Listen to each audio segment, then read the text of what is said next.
పోసి కర్పూర ధూపం వేసి ఇష్టంగా ఇరుముడి కడతాం.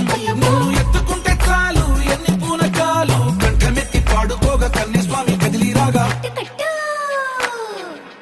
ఇరుముడి కట్టు కట్టు కట్టు కట్టు కట్టు ఇరుముడి కట్టు ఎక్కు ఎక్కు ఎక్కు ఎక్కు సారి మల్ల ఎక్కు